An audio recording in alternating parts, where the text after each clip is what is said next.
यार अथर्व, देखना मेरा फाउंटेन पेन को क्या हो गया है? सुबह से काम ही नहीं कर रहा है। कितनी बार झटक के देखा है। रुक, तेरे सामने एक बार और झटकता हूँ।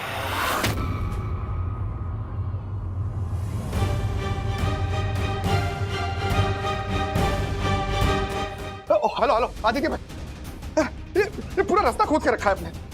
हाँ, वो पाइप का काम चल रहा है नाशद भाई। अरे क्या जरूरत है अभी रास्ता खोदने की? क्या जरूरत है अभी? हर्षद साहब, अरे पता नहीं चलता लोगों को कितनी परेशानी होती है। हाँ?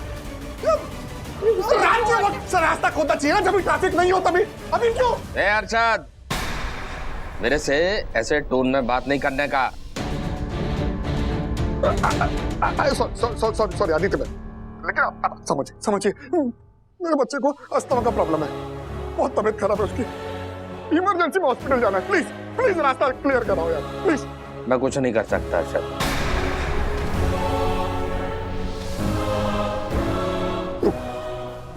रुक, अभी तेरे बॉस से बात करता हूँ। रुक। क्या हुआ? क्या बिट्टू तू क्या हुआ अर्षद भाई? अरे राजेश भाई उस दिन राधिका काकी को कफ का अटैक आया था ना, वैसे ही अटैक आया लगता है विद्युत को। अरे तो इसे यहाँ क्यों बैठा रखा है? चलो हॉस्पिटल लेके चलो जल्दी। अरे लेकिन कैसे जाएंगे? वो रास्ता जाम करके बैठा है, वो रास्ता खोला हुआ है वो। अरे आप चाबी दीजिए, ट्रैफिक मत करेगा। जल्दी चाबी दे, चाबी दीजिए, चाबी दे। चल उठाओ इसको। चल जल्दी जल्दी।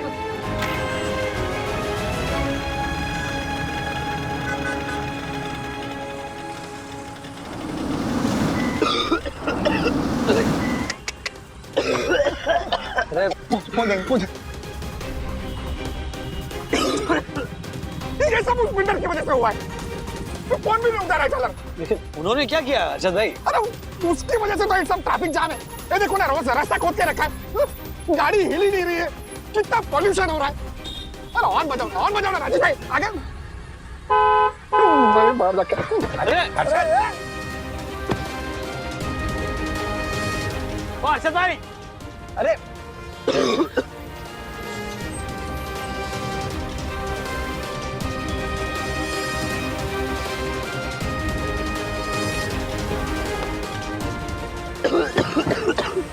राजेश भाई, ये लोग समझ ही नहीं रहे। ये देखो ना कितना पॉल्यूशन है, गाड़ी आगे ही नहीं बढ़ रही है। क्या बात कर रहे हैं आप? हाँ, कहाँ है पॉल्यूशन? मुझे तो कुछ नजर नहीं आ रहा है। एकदम साफ है सब। यस, एकदम शुद्ध हवा है, एकदम फ्रेश ऑक्सीजन है ना भाई साहब? ताना मार रहे ना मारे को। नहीं, बिल्कुल हम सच कह रहे हैं। ताना क्यों मारेंगे हम? मैं तो कहता हूँ आप है ना और 4-5 एयर प्यूरिफायर ले लीजिए, एक गाड़ी में भी रखिए, प्रॉब्लम ही खत्म हो जाए। हाँ पापा, गुड आइडिया।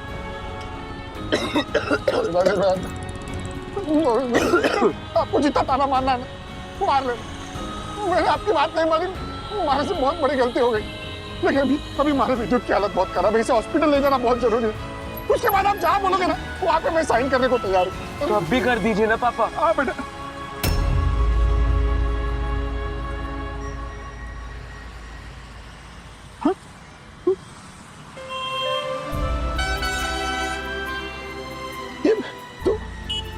तू ठीक है? एकदम ठीक हूँ। ये ठीक?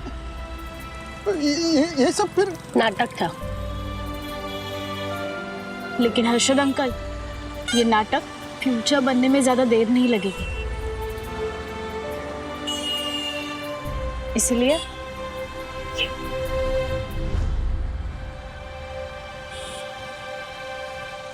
एक्चुअली मैंने तो गिव अप ही कर दिया था, लेकिन फिर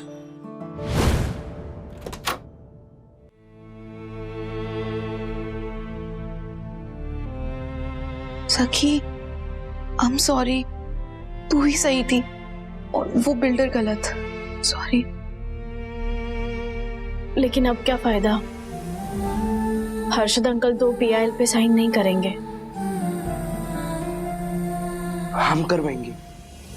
हाँ, हम करवाएंगे। हम कोई ना कोई रास्ता ढूंढकर करवाएंगे। When there is a tire, there is a way. Mummy, when there is a will, there is a way. Will को इंग्लिश में टायर कहते हैं ना? Will नहीं, will. वही सेम टू सेम बेटा। हाँ वो सब तो ठीक है, लेकिन हर्षद भाई से साइन करवाएंगे कैसे? इसके बारे में सोचा है किसी ने कुछ? अगर हम उन्हें ये रियलाइज करवा दें कि बिल्डर जो कर रहा है वो गलत है, तो शायद वो साइन कर देंगे। हाँ पर आप उन्हें रियलाइज कैसे करवाओगे? हाँ वो तो हमने नहीं सोचा। मम्मी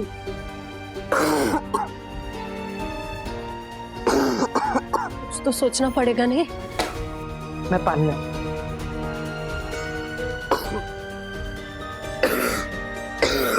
चल सच।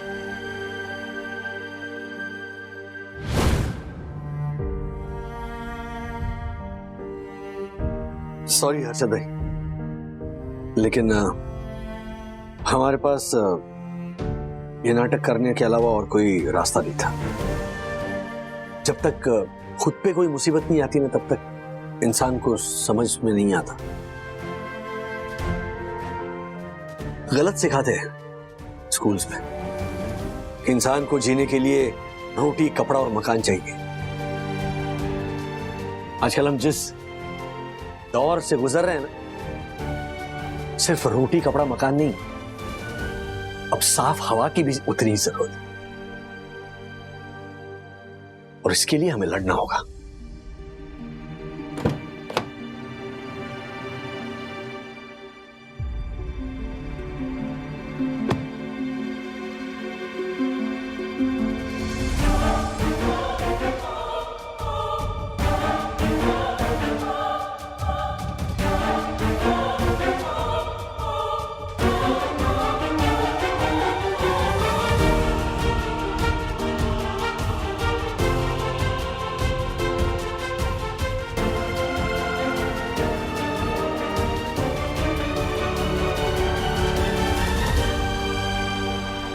लो, ये पंटर तो सुधर गया। सांसें नहीं ले पाऊंगा तो पैसों का क्या करूंगा? हैं? कल ही जाता हूं उस बिल्डर के पास, बात करके समझाता हूं जालर को। 3 गुना ब्याज वसूल करूंगा अगर कंस्ट्रक्शन का काम अभी से रूल्स के हिसाब से नहीं हुआ तो, वरना रूल्स मतलब रूल्स फॉलो ना करे थे फूल्स। फूल्स गो बैक टू स्कूल। एक मिनट, मैंने एक बात मार्क की है, जब भी आप लोगों को हमारे को सबक सिखाना हो तो ये विद्युत को आगे कर देते हो, हैं? क्यों? क्योंकि हमें पता चल गया है कि विद्युत आपकी कमजोरी है। मारो कुरकुरिया।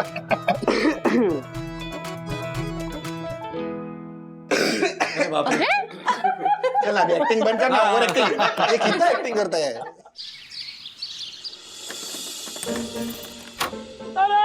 वंदू रानी गजरा, तुम काय करता है मैं ये फॉर आशा?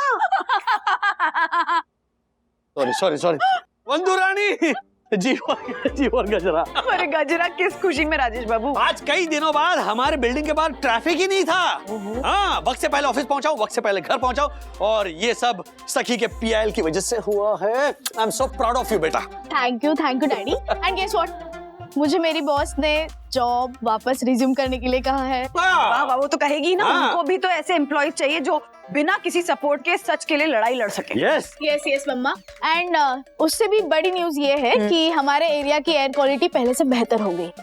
बोला सकी, अब दिलीप की भी तबीयत एकदम ठीक है, उसको सांस लेने में कोई दिक्कत नहीं हो रही है। अब हमको P4 प्यूरीफायर लेने की जरूरत ही नहीं है। P4 प्यूरीफायर, अरे खर्चा कम हो गया ना, खर्चा बच गया। पर डैडी, हाँ, एक नया वाटर प्यूरिफायर तो लेना ही होगा।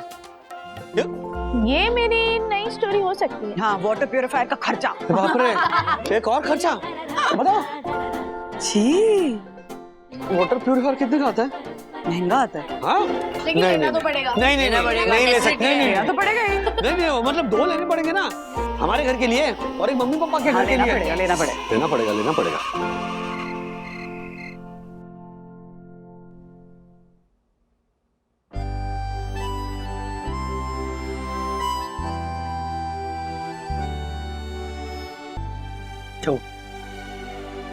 कल की बात लगती है ना, अथर्व यूनिफॉर्म पहन के पहली बार स्कूल गया था। हाँ? ये कल की नहीं, परसों की। कितना क्यूट लगता था ऐसे छोटू सी यूनिफॉर्म में, छोटू सा अथर्व गोलू मोलू सा। और अब देखो ऑलमोस्ट तुम्हारे जितना लंबा हो गया है। तुमने अथर्व की सारी यूनिफॉर्म संभाल के रखी है ना? खासकर पहला और लास्ट यूनिफॉर्म एक्स्ट्रा संभाल के रखने वाली हूँ।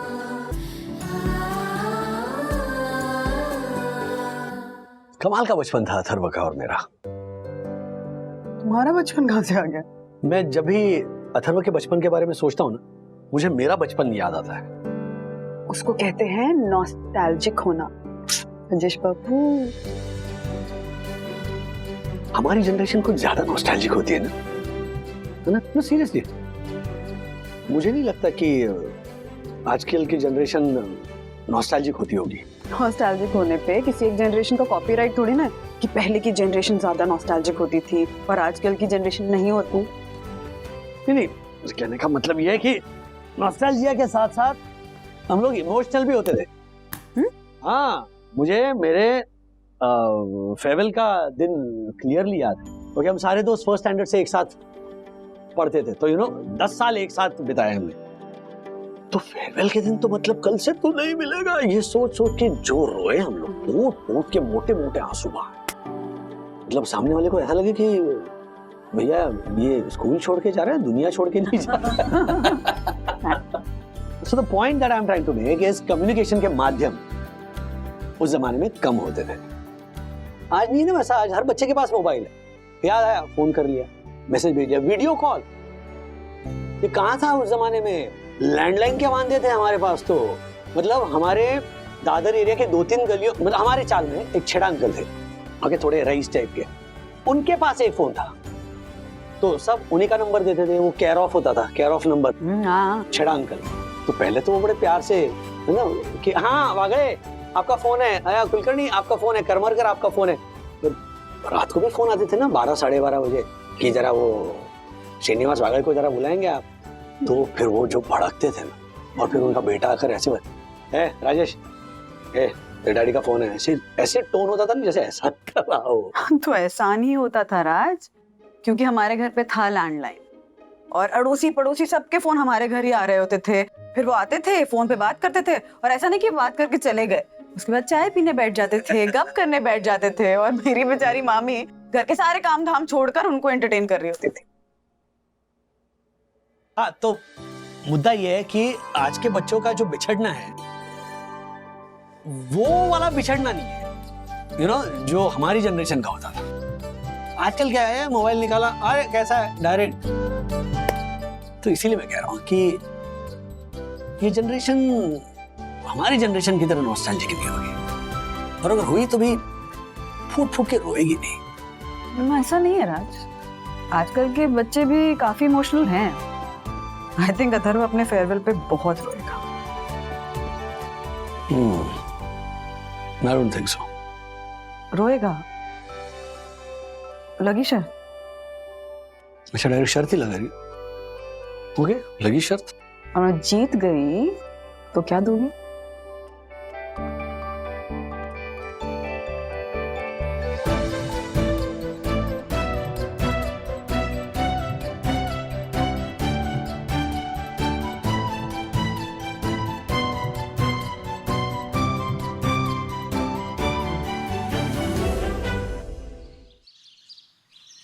दोस्तों, मैंने ना फेयरवेल पे एक छोटी सी पोएम लिखी है, सुनाऊं क्या? हाँ सुनाना प्लीज। हम सब अलग हो जाएंगे, सब ऐसा कह रहे हैं, लेकिन मैं कभी भी अपने दोस्त से अलग नहीं होऊंगा। जब जिस दोस्त की याद आएगी उससे मिलने जाऊंगा, मिलने ना जा पाया तो फोन लगाऊंगा, कुछ उसकी सुनूंगा, कुछ अपनी सुनाऊंगा, थोड़ा हंसूंगा और हंसाऊंगा, थोड़ा रोऊंगा, थोड़ा रुलाऊंगा।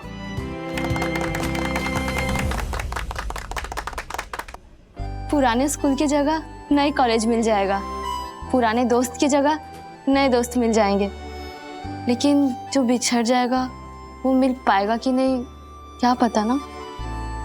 मेरी तो एक और प्रॉब्लम है, मुझे ना ये यूनिफॉर्म पहनने की आदत हो चुकी है और ये आदत इतनी आसानी से छूटने नहीं वाली है। I M in love with this uniform. मुझे ऐसा लगता है यूनिफॉर्म मेरी बॉडी का एक पार्ट है। क्रिश चल। कहाँ? तू चल तो सही, बताता हूँ।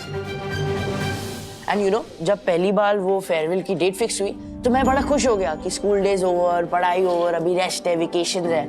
पर जब मैंने मेरे कबर्ड में 4th स्टैंडर्ड से 10th स्टैंडर्ड तक की यूनिफॉर्म्स देखी ना, तो मुझे यूनिफॉर्म्स के रिलेटेड सारी बातें याद आ गई। और फिर मैं सोचने लगा, यू नो, मेरी मम्मी कभी कभी बोलती है, अथर्व क्या कर रहा है, स्कूल से जब आता है तो अपनी यूनिफॉर्म निकाल और संभाल के रख। लेकिन नहीं, तू तो सुनता ही नहीं है, एक कान से सुनता है, दूसरे कान से निकाल देता है। फिर वो कभी कभी बोलती थी कि मुझे भी ना मेरे बचपन के स्कूल यूनिफॉर्म्स पहनने का मन करता है, I miss my school days. फिर डैडी कहते थे कि सही कह रहे हो बंधु रानी, जिंदगी में सब कुछ आ जाता है पर स्कूल के डेज वापस नहीं आते। तुम्हें पता है मेरे पेरेंट्स यूनिफॉर्म के लिए क्या क्या कहते हैं? क्या कहते हैं कि मारा लाल मारा कुरकुरियो, इस बार ना हम तुझे सबसे महंगी यूनिफॉर्म दिलवाएंगे। लेकिन यूनिफॉर्म तो स्कूल के सिलेक्ट किए हुए वेंडर से मिलती है और सारे रेट तो सेम ही होते हैं यूनिफॉर्म के। हाँ, मैंने भी अपने पेरेंट्स को यही समझाया, लेकिन उन्होंने पता है क्या बोला? अरे कोई ना कोई तो जुगाड़ होगा सबसे महंगी यूनिफॉर्म खरीदने का। तो तुमने क्या कहा? मैंने ये कहा कि मम्मी पापा, ये एक यूनिफॉर्म है, यूनिफॉर्मिटी यानी समानता के लिए बनाई गई ड्रेस, जिससे ना कोई छोटा, ना कोई बड़ा, ना कोई गरीब, ना कोई अमीर, सब एक जैसे दिखे। वाह विद्युत, वेल सेड।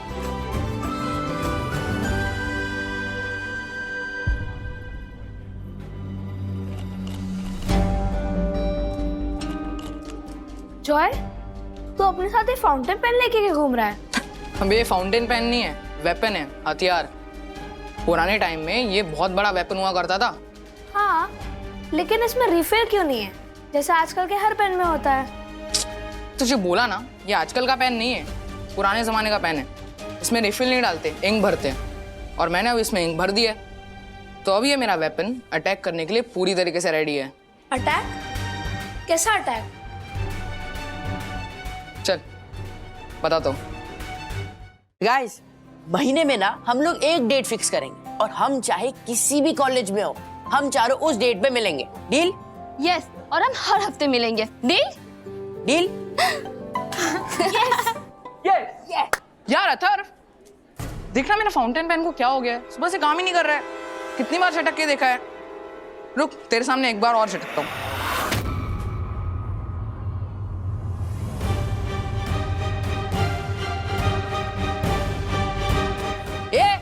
क्या किया तूने? क्या है? मैंने जानबूझ के नहीं किया है, अपने आप हो गया है। अपने आप हुआ है? तूने जानबूझ के किया है? अबे कुछ भी मत बोल, समझ में आया ना? मैं कुछ भी बोल रहा हूँ, मैं कुछ भी बोल रहा हूँ। कुछ भी अपने आप हुआ है वो, अपने आप हुआ है वो, समझ में आया? कुछ भी बोल रहा है। होशियारी मत कर, समझा? तूने किया है, कर रहा है, तूने किया है, क्यों कर रहा है? क्या कर रहे हैं ये सब? यार हमारे स्कूल के कुछ आखिरी दिन बचे हैं और अभी भी तुम्हें अपनी दुश्मनी की पड़ी है। यार दुश्मनी भुलाकर दोस्ती के बारे में सोचो ना। ये दोस्त बिछड़ जाएंगे, वापस कभी नहीं मिलेंगे, कुछ तो समझो।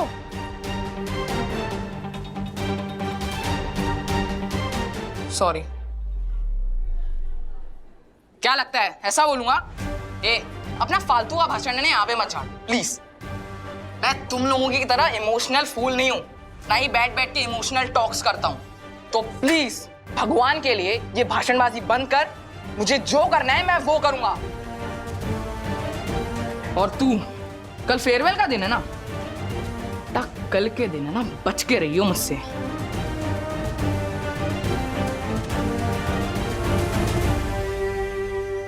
नहीं जॉय, इस बार मैं नहीं, तू बच के रहना।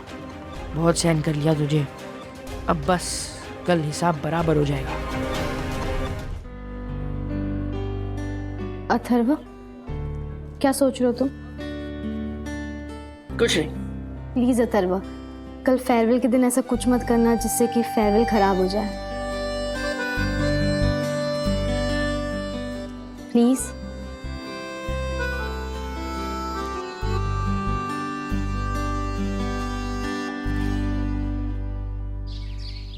बेटा हर्षद भाई विद्युत को महंगा और नया कोट दिला रहे होंगे, लेकिन मैं नहीं दिला सकता। ये एक दिन के फेयरवेल के लिए ना इतना खर्चा मैं अफोर्ड नहीं कर सकता। ये देख देख मैं क्या लाया हूं। पापा के यहाँ से मेरा 10th वाला कोट लेकर आया हूं। अरे ये कोट तू पहनेगा ना, नया कोट भूल जाएगा। मतलब है ना, इसकी सिलाई आजकल कहाँ होती है यार, ऐसी सिलाई बोलते ना हैंड स्टिच बोलते ना, वैसे। अरे टेलर मास्टर ने पूरे 10 दिन लिए थे इस कोट को ऐसे सिलने में। आजकल तो क्या ये मशीन वाली सिलाई आ गई है ना, तो आधे घंटे में ऐसे। डैडी आधे घंटे में हो या आधे मिनट में, मुझे उससे कुछ फर्क नहीं पड़ता है। मुझे एक नया कोट चाहिए। ये ओल्ड फैशन ना बिल्कुल नहीं चलेगा। ये सिर्फ कोट नहीं है तो क्या है? ताजमहल है? क्या है? याद है अथर्वा, वो याद जो मैं तुम्हारे थ्रू जिंदा रखना चाहता हूँ। डैडी आप पहले डिसाइड कर लो कि कोट ना दिलाने का रीजन क्या है। आपके पास एक दिन के लिए खर्च करने के लिए इतने पैसे नहीं है, या फिर ये याद जिंदा रखनी है आपको? बोलो। नहीं, दोनों रीजन है, बट मेन रीजन ना पैसे वाला है। हाँ। I knew it. नहीं, क्या है मेन रीजन जो है ना, वो याद है। प्रैक्टिकल रीजन पैसा है।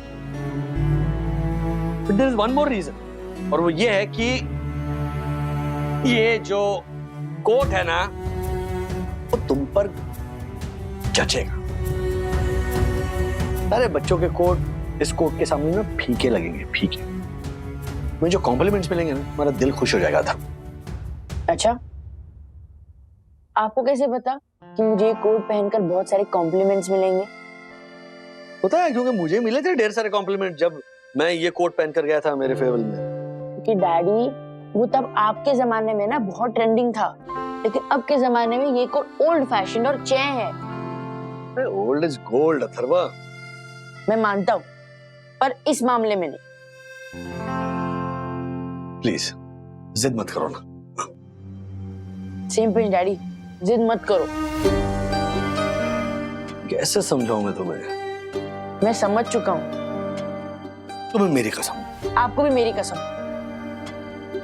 अथर्वा प्लीज प्लीज पहन लो ना, पहन लो ये। मैं बोल रहा हूँ ना, ये बहुत अच्छा लगेगा तुमको, सीरियसली। और अगर नहीं अच्छा लगा, मतलब तुम्हें अगर कॉम्प्लीमेंट्स नहीं मिले ना, तो आइंदा तुम मेरी कोई बात नहीं मानना।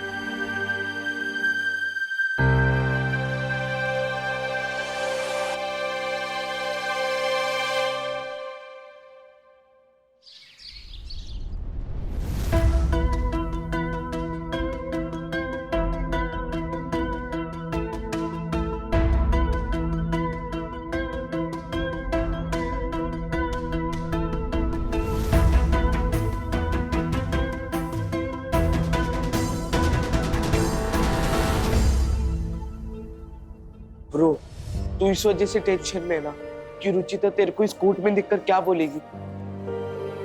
तू टेंशन मत ले ब्रो, रुचिता कुछ भी नहीं बोलेगी। तेरे पापा एकदम सही थे। तू इस कोट में एकदम हीरो लग रहा है ब्रो, हीरो। विद्युत, तुझे ना मेरा दिल रखने के लिए झूठ बोलने की जरूरत नहीं है यार। मेरे कोट को लेके ना रुचिता पक्का कुछ ना कुछ तो बोलेगी। अरे ब्रो कुछ भी नहीं बोलेगी, उल्टा वो तेरी तारीफ करेगी जैसे मैं कर रहा हूँ। मैं सच्ची में बोल रहा हूँ ब्रो, तू हीरो लग रहा है। तू मान क्यों नहीं रहा है? ए अथर्व, आज रुचिता को देखा क्या भाई तूने? नहीं, क्यों? अच्छी लग रही थी भाई, है ना? भाई आज तो रुचिता क्या खुशी भी अच्छी लग रही है।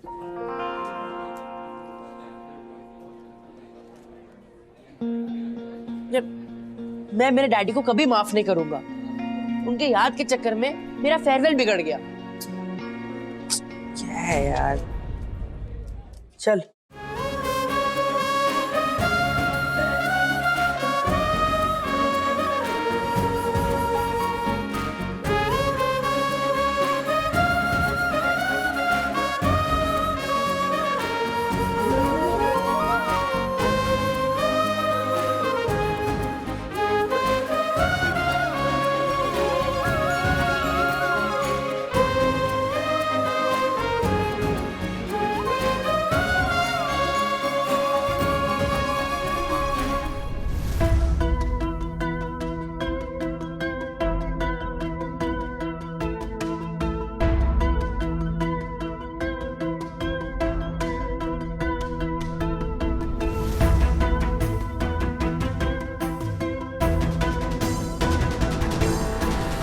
ये क्या?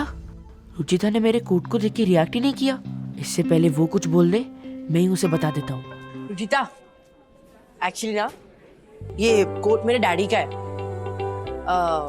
पता नहीं क्या वो कह रहे थे कि इससे याद जुड़ी है, तो बहुत जिद कर रहे थे एकदम बच्चे की तरह। तो मैंने सोचा कि मैं उनकी जिद मान लेता हूँ, तो मैंने ये कोट पहना। आई नो कि बहुत ही ऐसा ओल्ड फैशन है, बट हॉल में चले, फेयरवेल पार्टी शुरू होने वाली है। अथर्व, तुमने अपने कोट के बारे में तो बता दिया, लेकिन तुमने रुचिता की साड़ी नोटिस की? क्यों ना, ये साड़ी उसकी मॉम की है। ओह, रियली? हाँ, जैसे तुम्हारा कोट तुम्हारे डैडी की। अरे इस टॉपिक पे बाद में बातें होती रहेंगी। चलो ना, फेयरवेल पार्टी शुरू होने वाली है। चल खुशी। हाँ ब्रो, रुचिता ने मेरे कोट को देख के रिएक्ट नहीं किया, और ऊपर से जब खुशी उसके मॉम के साड़ी के बारे में बता रही थी तो उसने उसको बोलने नहीं दिया। ऐसा क्यों बिहेव कर रही है? अथर्व अपने डैड का पुराने जमाने का एंटीक कोट पहन के आया है। आज उसके कोट को काट के इसका नया डिजाइन बना दूंगा। कैसे? ऐसे। ये देख, ये पेपर ना मैं जॉय के पीठ पे चिपकाऊंगा। ब्रो, तुझे मना किया ना रुचिता ने ये सब करने के लिए? अरे वो जो भी बोलेगी उसकी हर बात मानना जरूरी नहीं है, समझा ना? आज फेयरवेल है, आज लास्ट डे है। अगर आज हिसाब बराबर नहीं हुआ ना तो पता नहीं वापस मौका कब मिलेगा।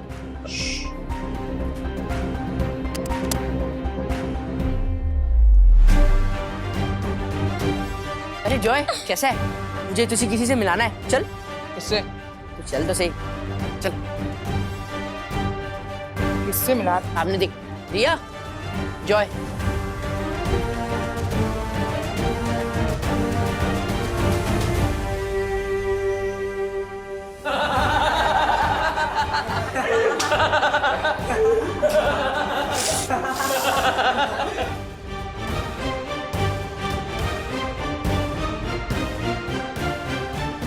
जॉय, सब क्या है?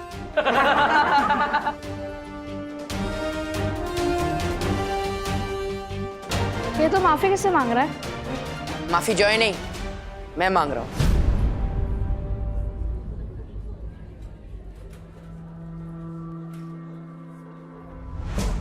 एक्चुअली जॉय, जब भी हमारी लड़ाई होती है ना, उसमें हमेशा तेरी गलती होती है।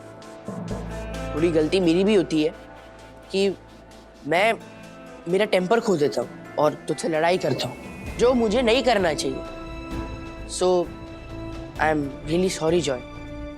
देख, कल से ना हम सबकी नई लाइफ शुरुआत होने वाली है, तो मैं चाहता हूँ कि मैं मेरी नई लाइफ हमारी पुरानी दुश्मनी से नहीं शुरू करना चाहता हूँ। इसलिए सॉरी ब्रो, दिल से sorry.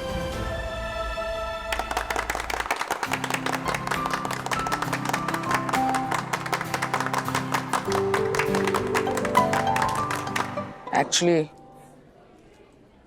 Athar bro, I'm also sorry. मतलब कल मैंने तेरी शर्ट पे इंक गिराई और आज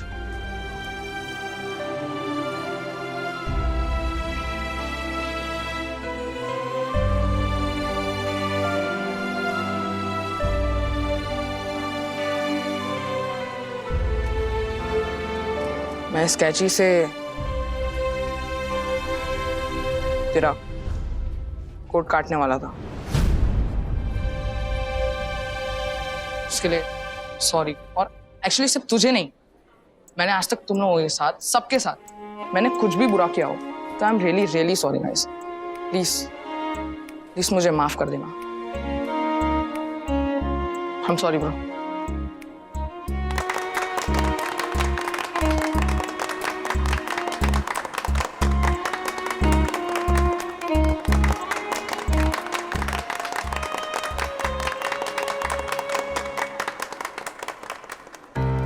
ये क्या था जॉय? क्या? ये रोना धोना, सॉरी वॉरी, क्या था वो सब? अबे नाटक था। कॉलेज में दिखाऊंगा अपना असली रूप। हेलो किड्स, कैसे हैं आप सब लोग? Good to hear that. But I am not fine. No.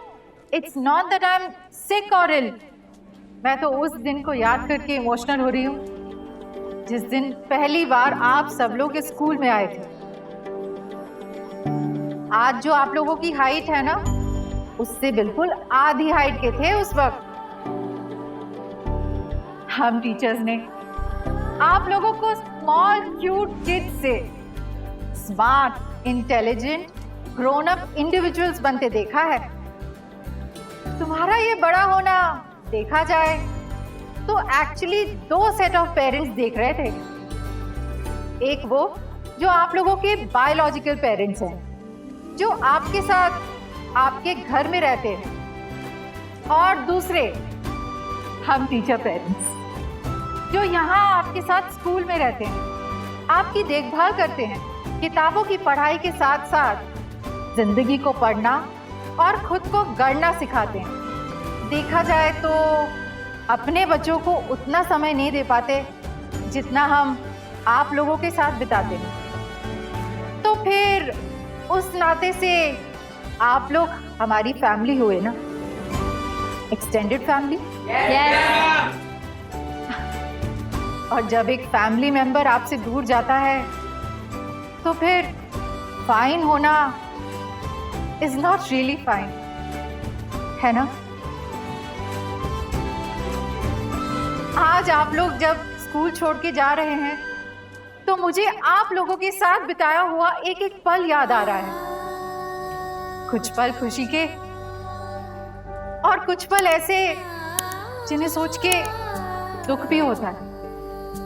ऐसे पल जब हमने आप लोगों को डांटा या पनिश किया, जिसके लिए we are sorry, but I hope कि आप लोग इस पनिशमेंट को सजा की तरह नहीं बल्कि एक सबक की तरह अपनी जिंदगी में उतारेंगे और आगे बढ़ेंगे। Yes ma'am. गुरु शिष्य का जो रिश्ता होता है ना, ये दुनिया में सबसे बड़ा रिश्ता कहलाता है। और मैं उम्मीद करती हूँ कि इस रिश्ते की गरिमा को आप लोग बनाए रखोगे। And now, on behalf of my teachers, I would like to conclude by saying कि जिस तरह एक पंछी अपने बच्चे को उड़ना सिखाता है और आसमान में छोड़ देता है, वैसे ही हम टीचर्स आपको कॉलेज के खुले आसमान तले छोड़ रहे हैं। So wishing you all the best, be good and do good.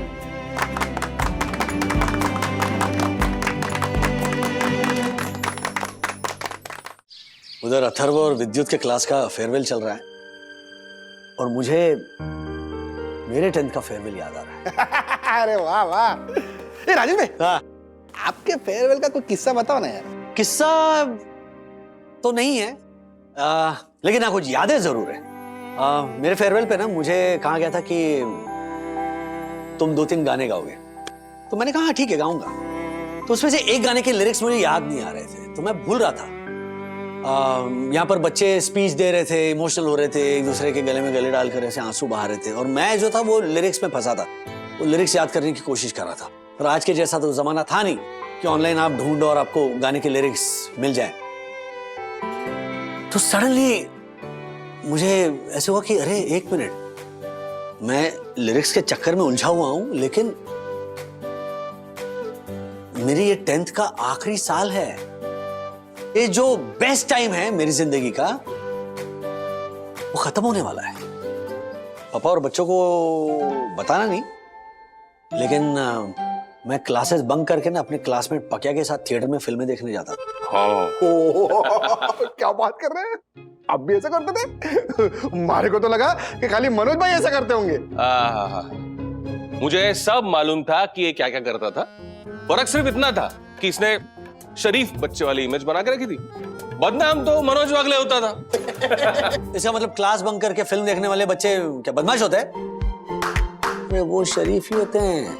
बिल्कुल शरीफ नहीं, महाशरीफ होते थे।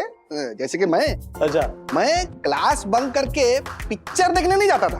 क्या बात कर, पत्ते खेलने जाता था। लो, हाँ तो पत्ते खेलने वाले बच्चे बदमाश ही होते थे। तू और टाइप की बदमाशी भी करता होगा पंटर। पर एक्चुअली मतलब बदमाशी के नाम पे स्कूल में हम पता क्या करते थे, ब्रेक के पहले ही टिफिन खा जाते थे, या फिर अगर कोई बहुत बोरिंग क्लास होती थी ना तो ऐसे आंख बंद करके सो जाते। क्लास में सो जाती थी? टीचर को पता नहीं चलता था? अगर पता चलता था तो उनको बोलते थे कि मैम आपका लेक्चर इतना कमाल का था ना कि हम आंख बंद करके उस पर विचार कर रहे थे। और वो मान जाती थी? बहुत भोली थी मेरी टीचर। मुझे उनका नाम भी याद है अभी तक। क्या? मिस भोली। मिस रंजना। ओहो, लेकिन सच में आपकी स्कूल बहुत अच्छी थी। मतलब मेरे स्कूल में तो ना हर साल मुझे एक से एक खड़ूस टीचरें मिलती थी, और ऐसी ना कि उनके सामने नींद निकालना तो दूर की बात है, उबासी भी ले ली ना तो हाथ ऊपर करके बेंच पे खड़े कर देती थी और कहती थी हाँ बहुत नींद आ रही थी ना, अब लेके दिखाओ उबासी। काश हमारे पास भी मिस सुनीता होती। रंजना। सुनीता इनकी टीचर का नाम होगा। I am Kittu Joshipura from Standard 5th. Dear seniors, आज 9th Standard के बच्चों ने मिलकर 10th Standard के बच्चों के लिए कुछ फिश पॉन्ड्स बनाए हैं। तो पहला फिश पॉन्ड्स है, मेरा फ्रेंड अगर शू है तो मैं हूँ उसका लेस। गलती करके बना लेता हूँ इनोसेंट सा फेस, जिसे सॉल्व करना कभी इजी कभी डिफिकल्ट, मैं हूं ऐसा केस। एनी गेसेस कि ये किसका फिश पॉन्ड है?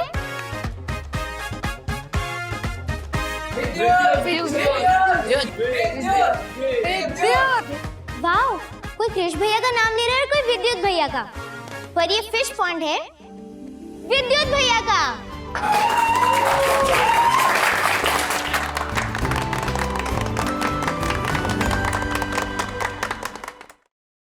भैया आज फेयरवेल का लास्ट डे है, आपके मन में कुछ थॉट्स या कुछ फीलिंग्स आ रही है जो आप सबके साथ शेयर करना चाहते हैं?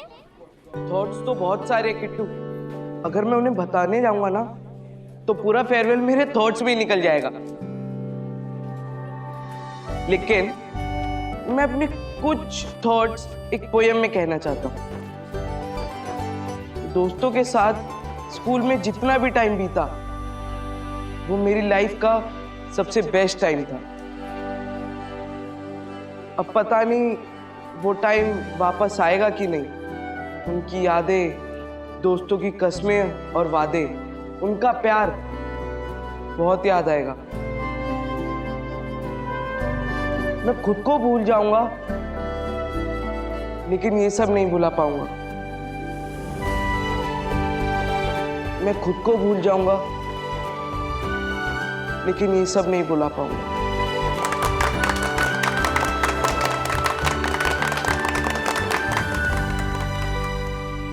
ओहो, हमारा फेयरवेल था ना, वरना बहन ज्योति बहन, तभी मुझे तो ऐसे लगता था काश मेरे पास एक टाइम मशीन आ जाए जिसमें मैं बैठ जाऊं और 10 साल पीछे चली जाऊं, फर्स्ट स्टैंडर्ड से फिर से शुरुआत करके मेरी स्कूल फिर से शुरू हो जाए। काश यामिनी भाभी आज भी ऐसी कोई टाइम मशीन होती जो हमें फिर से फर्स्ट स्टैंडर्ड में पहुंचा दे। कितना शर्मा रहे देख मनोज। मनोज भाई शर्मा जा रहे हो यार? अरे मैं नहीं शर्मा रहा हूँ यार कुछ भी। मनोज भाई, वो विद्या अभी आप ही की क्लास में थी ना? हाँ। तो फेयरवेल के टाइम पे जब भी आप लोग अलग हो रहे होंगे तभी दुख तो हुआ होगा ना? नहीं मतलब टेंशन तो हुआ होगा ना? कभी अभी कॉलेज स्टार्ट होगा, अभी हम लोग साथ में नहीं रह पाएंगे, ऐसा कुछ? नहीं, टेंशन था हर्षद, लेकिन लाइफ में आगे कैसे बढ़ना है इस बात का टेंशन था। मेरे और विद्या के बीच में कोई टेंशन नहीं था, सॉर्टेड थी चीजें। मतलब हम दोनों ने डिसाइड करके रखा था कि हम एक ही कॉलेज में एडमिशन लेंगे।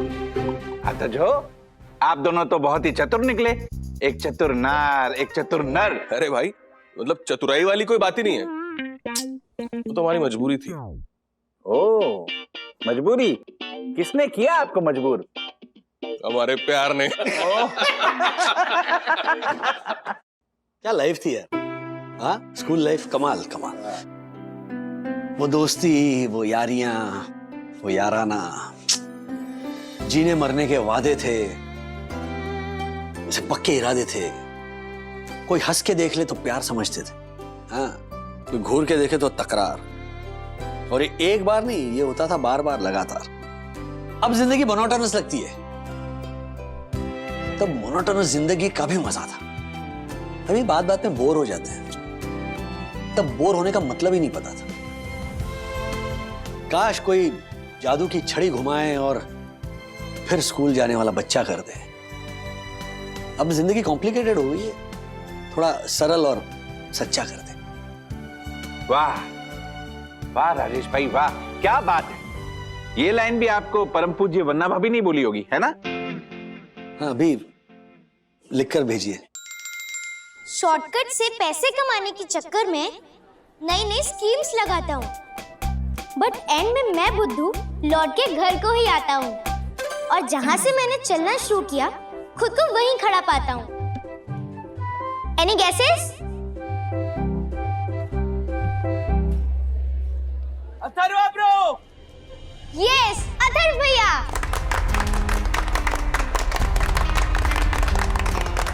भाई सही बोला, इतना बुद्धू तो अथर्व भी हो सकता है।